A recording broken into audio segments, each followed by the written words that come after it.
আসসালামু আলাইকুম, কেমন আছেন বন্ধুরা?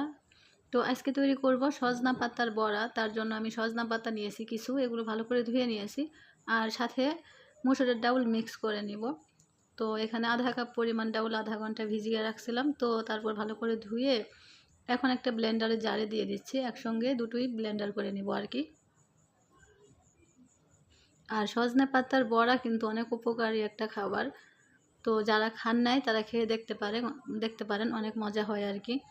আর সজনা যেমন উপকারী একটা খাবার, তো সজনা পাতাটাও তেমনই। তো সজনা পাতা দিয়ে কিন্তু শুটকি মাছের চচ্চড়ি করা যায়, তারপর ছোটো মাছের চচ্চড়ি করা যায়, তো ভালোই লাগে।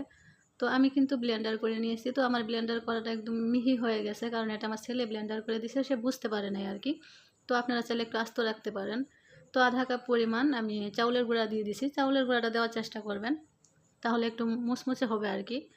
আর দিয়ে দিলাম পেঁয়াজ আর কাঁচামরিচ কুচি, মানে পরিমাণ মতো। লবণ দিয়ে দিচ্ছি। তারপর দিয়ে দিব জিরার গুঁড়া।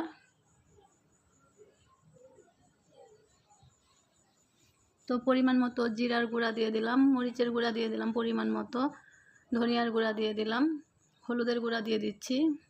এখন হাত দিয়ে মেখে নিব ভালো করে। আর দিয়ে দিচ্ছি রসুন বাটা একটুখানি। তো মাখানো হয়ে গেছে। চুলায় আগে থেকেই তেল গরম করে নিয়েছি আমি। তো এখন এইখান থেকে একটু একটু করে নিয়ে তেলে ছেড়ে দিচ্ছি।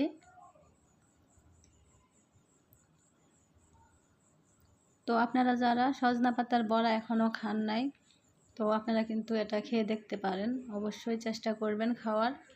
তো আমার কাছে অনেক মজা লাগে এই বড়াটা। তো ভিডিওটি কেমন লাগলো সবাই জানাবেন, আর সবাই ভালো থাকবেন। তো আমার বড়া কিন্তু হয়ে গেছে। আল্লাহ হাফেজ।